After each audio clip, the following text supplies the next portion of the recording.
స్వతంత్రం వచ్చేసింది, గణతంత్రాన్ని జరుపుకుంటున్నాం, కానీ తంత్రం మాత్రం విఫలమవుతోంది. ఎక్కడ జరుగుతుంది ఈ లోపం? ప్రజలలో వస్తున్నటువంటి లోపమా, లేకపోతే పాలకుల్లో వస్తున్నటువంటి లోపమా?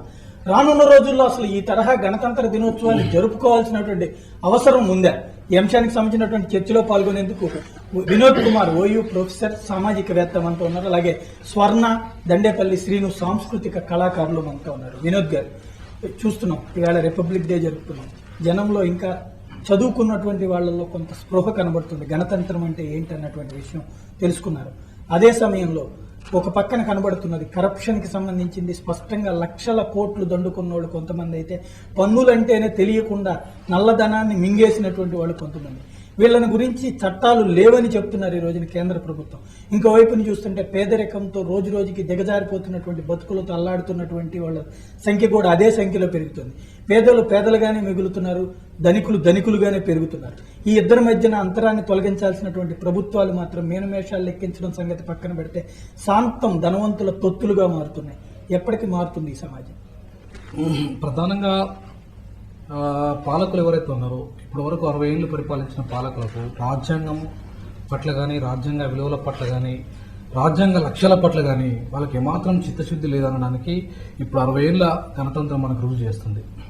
ఒక్కసారి మనం ఆంధ్రప్రదేశ్ స్టాటిస్టిక్స్ కనుక, అభివృద్ధి స్టాటిస్టిక్స్ కనుక తీసుకుంటే, భారతదేశంలో ఆంధ్రప్రదేశ్, స్వర్ణాంధ్రప్రదేశ్లో ఒక నేత ప్రకటించాడు, హరితాంధ్రప్రదేశ్ అని ఒక నేత ప్రకటించాడు. మొత్తం భారతదేశం, ఆంధ్రప్రదేశ్ అన్ని రంగాల్లో అభివృద్ధి చెందుతుందని ప్రకటించడం జరిగింది.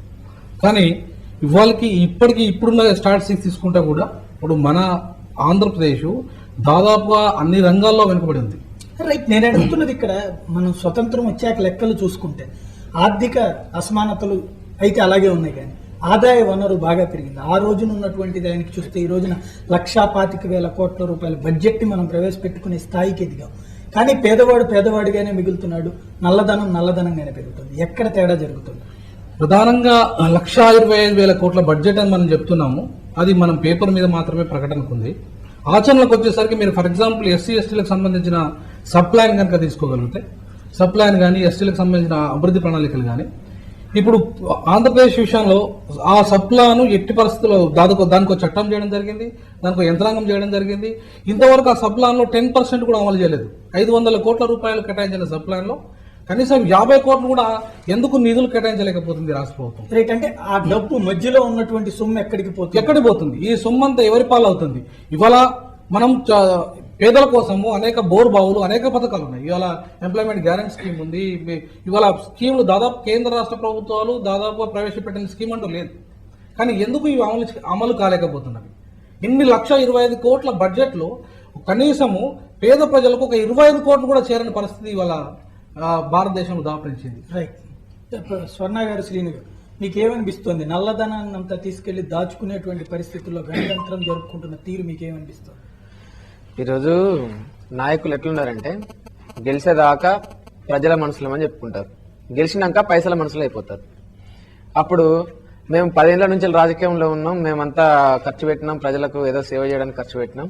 ఇక ఆ తర్వాత మేము ఇప్పుడు చేసేది ఏం లేదు, గెలవగానే గేట్ అవతలకి ప్రజలను దోసేసి వీళ్ళు గేట్ లోపలికి పారిశ్రామికవేత్తలను, దానికి సంబంధించిన ఆర్థిక వనరులు వాళ్ళకి ఏ విధంగా సమకూర్చుకోవాలో దానికి సంబంధించిన వాళ్ళనే లోపలికి పిలుచుకొని ప్రజలను మర్చిపోయి ఈరోజు ప్రజలను ఎప్పటికీ దరిద్రరేఖకు దిగువనే ఉంచి వీళ్ళు మాత్రం మేడలు కోట్లు కట్టుకొని ఈ విధంగా అయిపోతున్నారు. దీని మీద ఒక కళాకారులుగా మీరు ఎలా స్పందిస్తారు?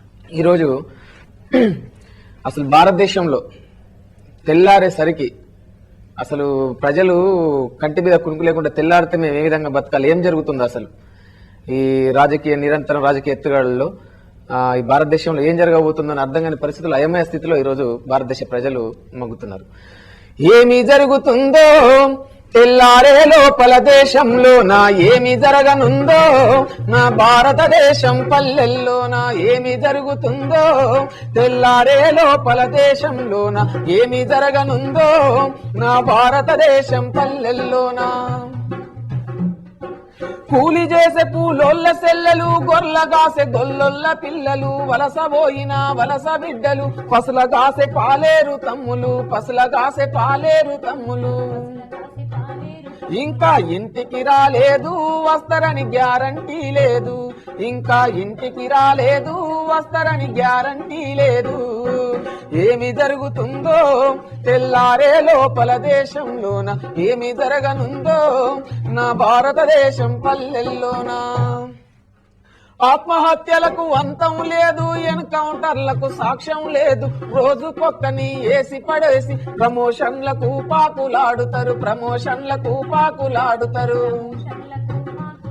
అరే ప్రజలను చంపితే ప్రైజులు ఇస్తామనిరో, మన దేశంలో నా తెలివిగా బతుకుడు నేరమవుతదనిరో, మన దేశంలో నా ఏమి జరుగుతుందో, తెల్లారే లోపల దేశంలోన ఏమి జరగనుందో నా భారతదేశ పల్లెల్లోనా.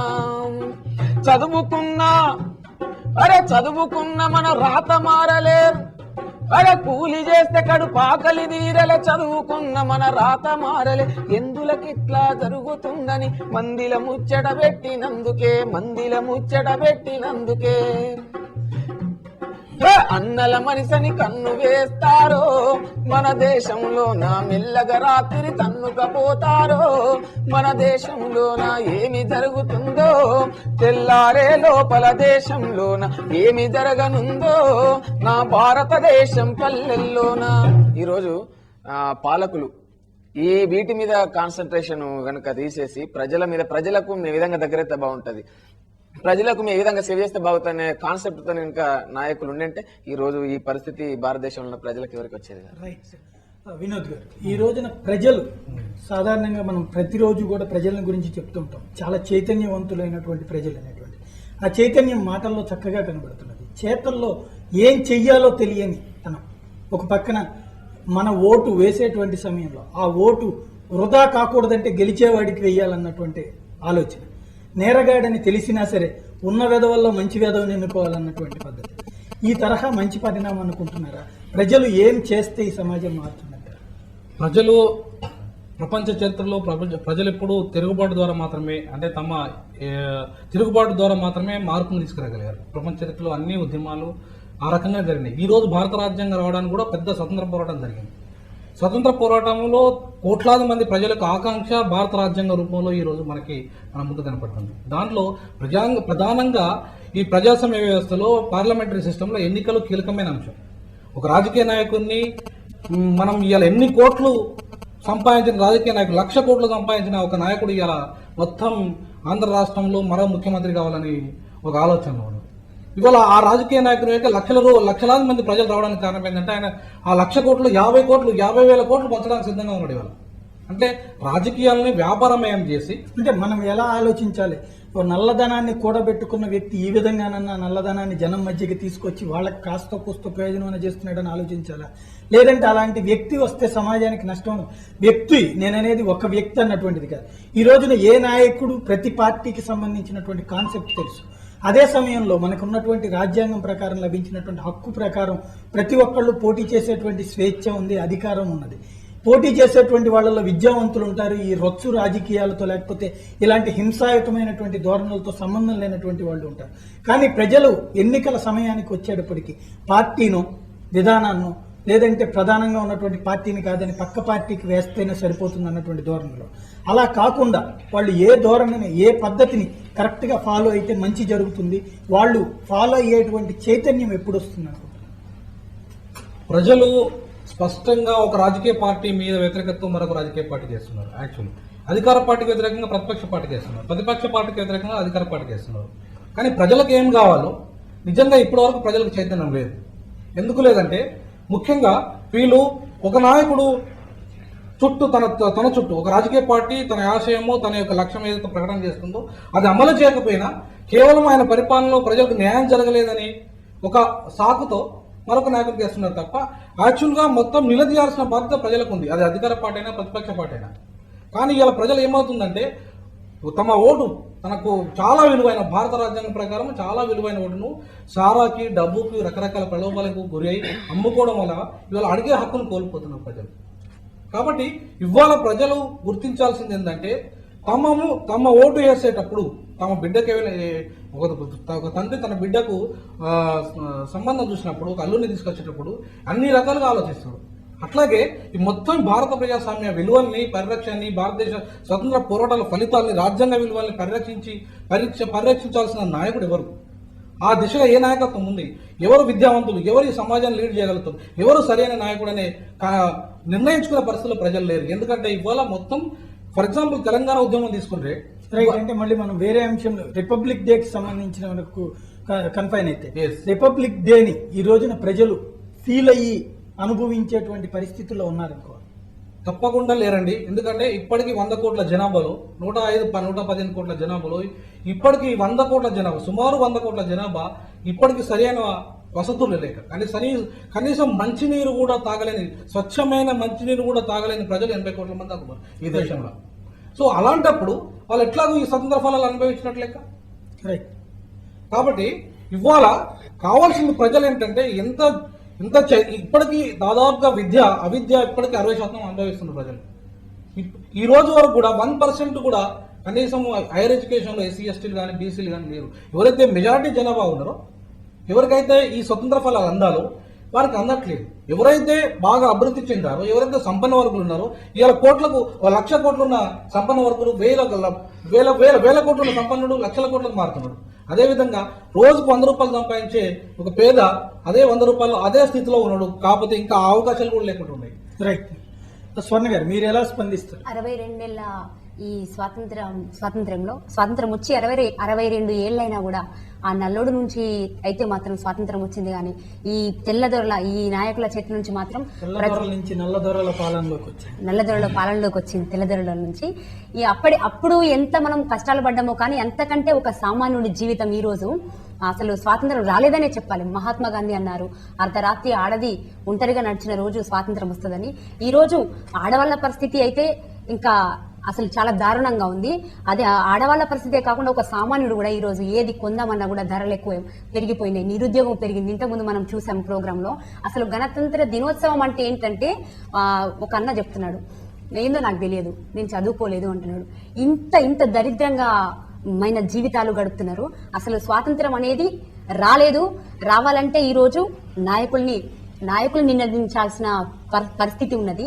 ప్రజలందరూ కలిసి నాయకులని నిలదీయాలి. నిజమైన నాయకుడిని ఎన్నుకోవాలి. నాయకులు కూడా వాళ్ళు నిస్వార్థంగా ప్రజల కొరకు పనిచేసే న్యాయ వ్యవస్థ కావాలని నేను కోరుకుంటూ అలాంటి స్వాతంత్రం కోసం పాడుదమా స్వేచ్ఛాగీతం అని.